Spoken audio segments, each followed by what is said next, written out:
दोस्तों, ज्योग्राफी के online class में आपका स्वागत है। आज हम लेसन नंबर 22 नियोजन एवं सतत विकास इसके संदर्भ में अपन पढ़ेंगे। पिछला जो अध्याय का लेसन था उसमें अपन ने नियोजन के संदर्भ में पढ़ा था। इसमें भी उसी को थोड़ा आगे बढ़ाते हुए नियोजन और सतत विकास की यहाँ पर क्या की जाएगी, बात की जाएगी। अगर हम देखें तो जो निर्धनता है, भूख है, कुपोषण है, निम्न जीवन स्तर, निराशाजनक अशिक्षा के गुणों से युक्त मानव विकास के निम्न स्तर की क्या है, परिचायक है। अर्थात जब देश में क्या होगा, निर्धनता होगी यानी गरीबी होगी, भूख या कुपोषण का लोग शिकार होंगे, लोगों का जो जीवन स्तर है वो कैसा होगा, निम्न होगा, या ये कहें कि अशिक्षा या शिक्षा का स्तर इतना अधिक नहीं होगा, तो उससे मानव का जो विकास होगा वो मानव का विकास किस प्रकार का होगा, निम्न स्तर का होगा। और भारत सरकार के द्वारा मानव विकास के लिए, गरीबी को दूर करने के लिए या मानव का विकास करने के लिए भारत सरकार प्रयासरत है और विभिन्न प्रकार की योजनाएं भी क्या कर रही है, चला रही है। अगर हम देखें हमारे यहाँ आर्थिक विकास अर्थात भारत की बात करें तो भारत में आर्थिक विकास का जो प्रमुख लक्ष्य रखा गया है वो लक्ष्य क्या रखा गया है, निर्धनता का उन्मूलन करना है।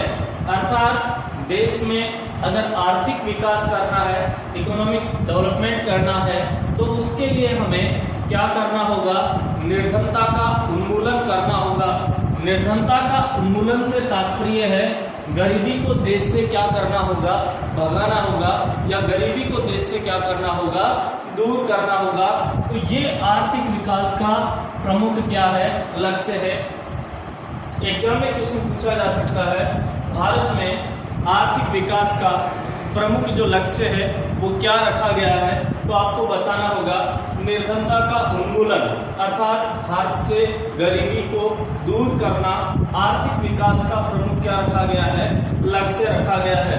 अगर हम पिछले कुछ आंकड़ों की बात करें, गरीबी से संबंधित आंकड़ों की बात करें, तो 2004-05 के अनुसार अगर अपन देखें तो भारत में 32.63 करोड़ जो लोग थे वो ग्रामीण क्षेत्र में गरीबी रेखा का मतलब हो गया बीपीएल, गरीबी रेखा से नीचे जीवन यापन कर रहे थे। अर्थात 2004-05 के अनुसार भारत में 32.63 करोड़ लोग ग्रामीण क्षेत्रों में बिलो पॉवर्टी लाइन, गरीबी रेखा से नीचे क्या कर रहे थे, जीवन यापन कर रहे थे।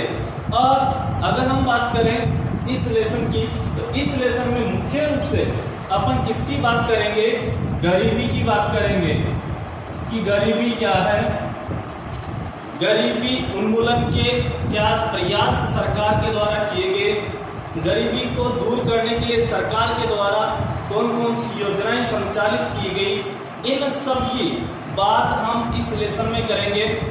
इसके अलावा अपन बात करें रोजगार सृजन की, कि सरकार ने इस गरीबी को दूर करने के लिए किस प्रकार के रोजगार क्या करवाए, उपलब्ध करवाए।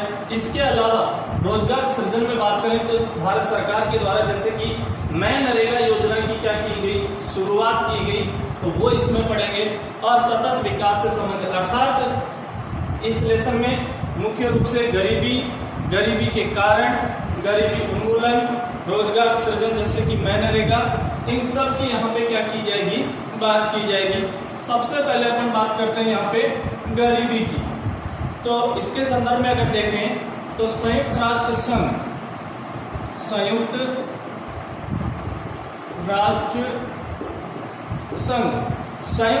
संघ के खाद्य और कृषि के प्रथम निदेशक, संयुक्त राष्ट्र संघ के खाद्य एवं कृषि के प्रमुख निदेशक या डायरेक्टर जिसे अपन कहें, जिसका नाम है बॉयड और लॉर्ड बॉयड और लॉर्ड बोयड और ने सबसे पहले 1945 में गरीबी की अवधारणा क्या की, प्रस्तुत की। गरीबी की अवधारणा प्रस्तुत की। अर्थात क्वेश्चन आपसे पूछा जाए भारत में या विश्व में सबसे पहले गरीबी की अवधारणा यानी इस गरीबी के संदर्भ में सबसे पहले किसने अपनी बात रखी, तो वो थे संयुक्त राष्ट्र संघ के खाद्य और कृषि विभाग के प्रमुख जो डायरेक्टर थे, निदेशक थे, लॉर्ड बोयड, और जिन्होंने 1945 ईस्वी में सर्वप्रथम गरीबी की अवधारणा क्या की, प्रस्तुत की। और उन्होंने ये बताया कि 2300 कैलोरी प्रति व्यक्ति प्रतिदिन से कम उपभोग अगर कोई व्यक्ति करता है, कितना, 2300 कैलोरी प्रतिदिन प्रति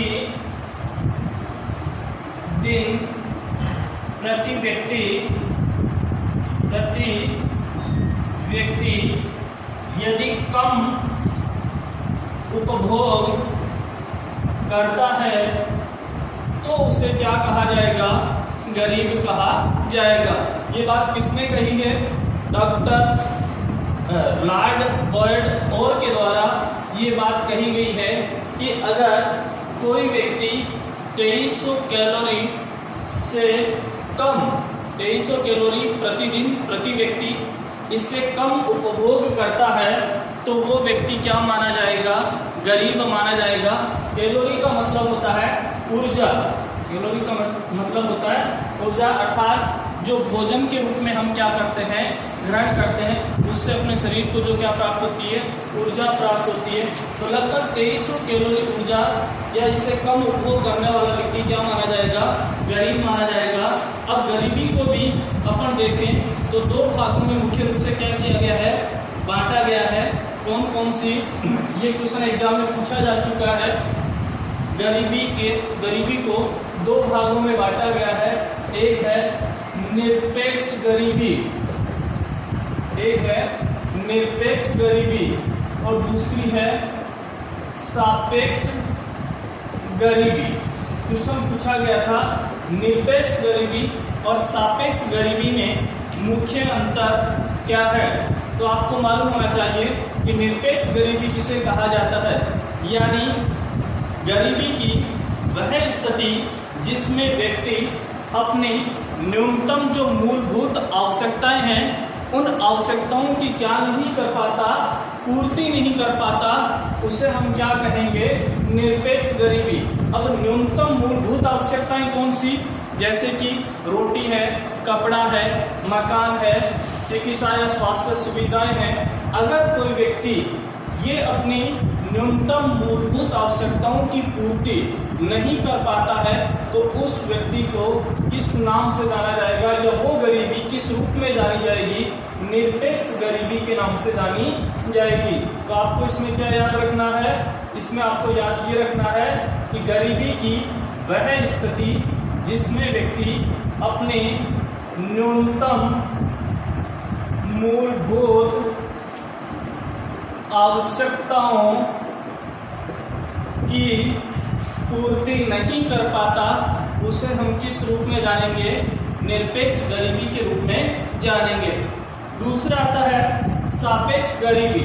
अब सापेक्ष गरीबी से तात्पर्य क्या है, आय की असमानता से।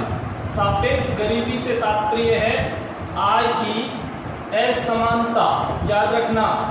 सापेक्ष गरीबी से तात्पर्य है आय की असमानता, अर्थात यह अंतर्राष्ट्रीय आर्थिक असमानता या क्षेत्रीय आर्थिक असमानता दोनों रूपों में हो सकती है।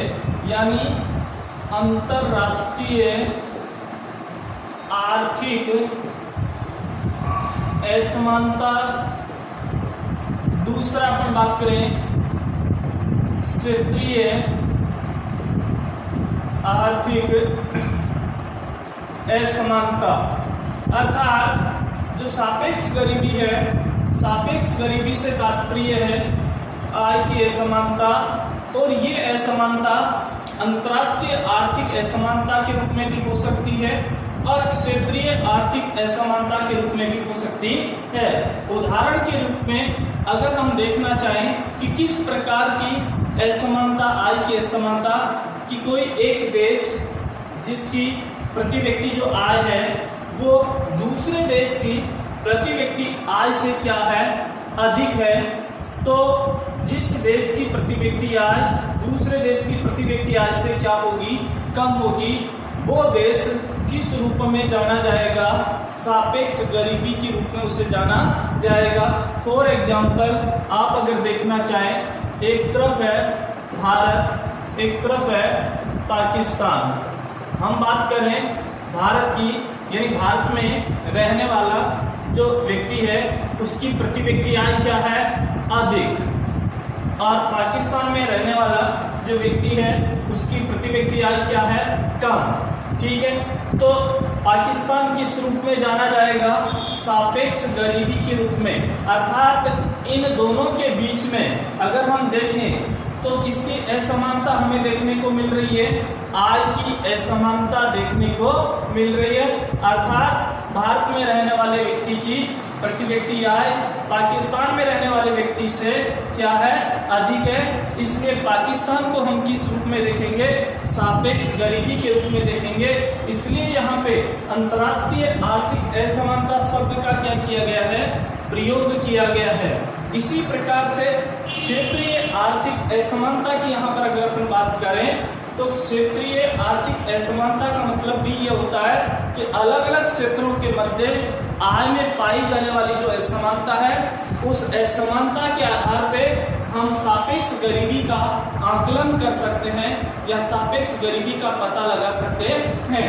तो दो चीजें होगी, कौन सी, गरीबी, सर्वप्रथम गरीबी की अवधारणा इसके द्वारा प्रस्तुत की गई। संयुक्त राष्ट्र संघ के खाद्य और कृषि के प्रमुख निदेशक रहे लॉर्ड बर्टफोर के द्वारा 1945 में गरीबी की अवधारणा क्या की गई, सबसे पहले प्रस्तुत की गई। गरीबी को दो रूपों में देखा जा सकता है, किस किस में, एक निरपेक्ष गरीबी के रूप में और एक सापेक्ष गरीबी। निरपेक्ष गरीबी की बात करें तो इसमें न्यूनतम मूलभूत आवश्यकताओं की अगर कोई व्यक्ति पूर्ति नहीं कर सकता उसे हम निरपेक्ष गरीबी के रूप में जानेंगे। और सापेक्ष गरीबी से तात्पर्य है आय की असमानता से।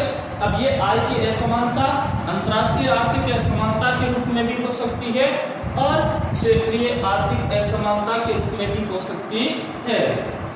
अब हम बात करेंगे आगे, गरीबी है क्या, गरीबी का ही जब टॉपिक चल रहा है तो गरीबी की बात करें तो गरीबी का तात्पर्य है विकास के ठीक विपरीत। अर्थात जिस क्षेत्र में सीधी सी बात है गरीबी का प्रतिशत अधिक होगा, गरीबी का ये कहें कि प्रतिशत या संख्या, गरीब लोगों की संख्या जिस क्षेत्र में अधिक होगी उस क्षेत्र का जो विकास है वो क्या हो जाएगा, अवरुद्ध हो जाएगा।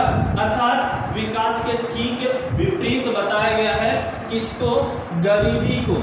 और इसका आशय ये भी है कि विकास की कमी आना, अल्प विकास होना या ये कहें पिछड़ेपन। अर्थात गरीबी से आशय है अल्प विकास, विकास की कमी या पिछड़ापन अपन कह सकते हैं।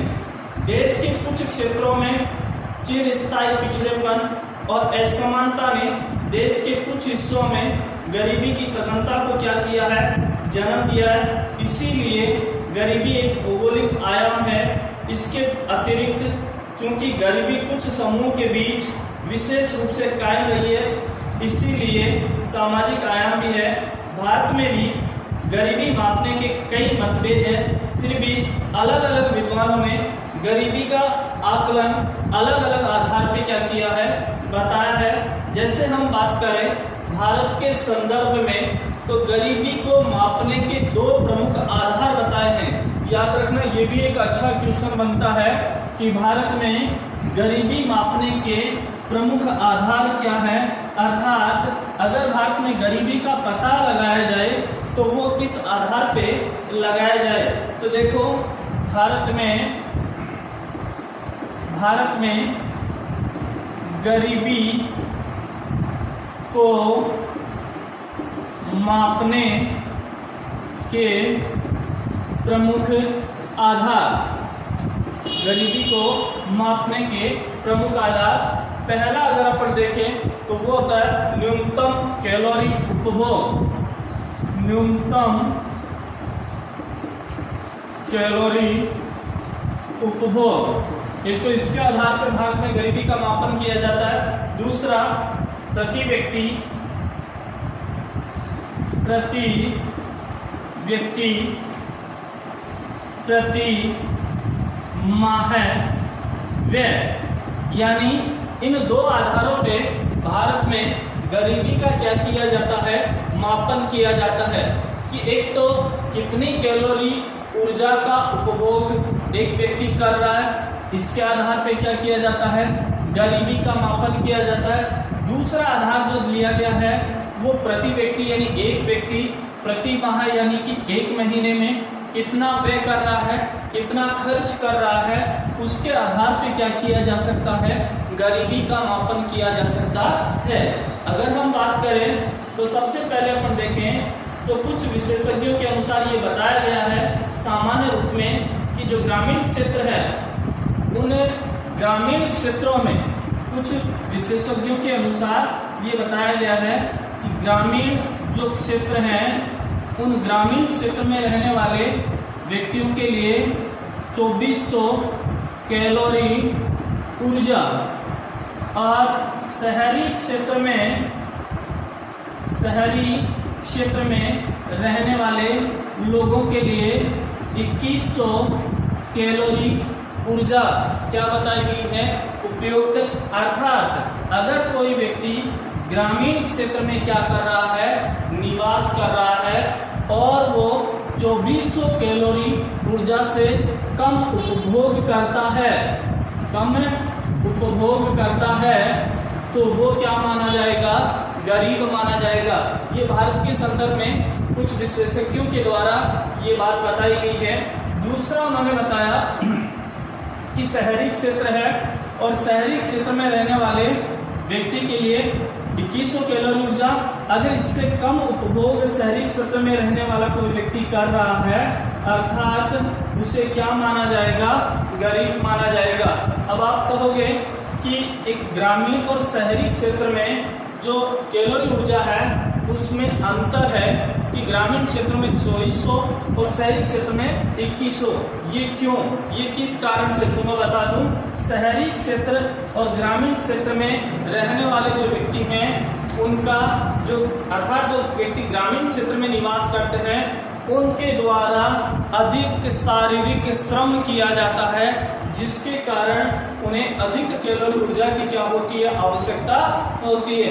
जबकि शहरी क्षेत्र में रहने वाले लोगों के द्वारा कम शारीरिक श्रम किए जाने के कारण उन्हें कम कैलोरी ऊर्जा की क्या होती है, आवश्यकता होती है। इसी प्रकार से अगर हम बात करें, ये तो क्या था आपका न्यूनतम कैलोरी उपभोग से संबंधित जो गरीबी मापने के प्रमुख आधार थे। दूसरा एग्जाम्पल अपन देखें, प्रति व्यक्ति प्रति माह कितना व्यय करता है उसके आधार पर अगर अपन देखें तो 2011-12 के जो आंकड़े हैं उसके अनुसार बताया गया है, एक समिति बनाई गई थी 2011-12 में एक समिति बनाई गई थी। उस समिति का नाम था तेंदुलकर समिति और इस तेंदुलकर समिति के द्वारा ये बताया गया था कि ग्रामीण क्षेत्र में 27 रुपए और शहरी क्षेत्र में, ग्रामीण क्षेत्र में 27 रुपए और शहरी क्षेत्र की अगर अपन बात करें तो यहाँ पे 33 रुपए, कितने 33 रुपए क्या करता है, एक व्यक्ति प्रतिदिन में खर्च नहीं करता तो वो व्यक्ति क्या माना जाएगा, गरीब माना जाएगा। अर्थात इस तेंदुलकर समिति ने एक रिपोर्ट दी और उसमें ये बताया कि कोई व्यक्ति ग्रामीण क्षेत्र में रह रहा है और उस व्यक्ति के द्वारा 27 रुपए से कम अगर खर्च एक दिन में किया जाता है तो वो व्यक्ति क्या है, गरीब है। और अगर शहरी क्षेत्र में कोई व्यक्ति रह रहा है और वो 33 रुपए से कम अगर क्या कर रहा है, खर्च कर रहा है, इसका मतलब उसे क्या माना जाएगा, गरीब माना जाएगा। तो इस प्रकार से भारत में गरीबी को मापने के ये दो प्रमुख क्या बताए गए हैं, आधार बताए गए हैं। नेक्स्ट जो है अगली क्लास में। धन्यवाद।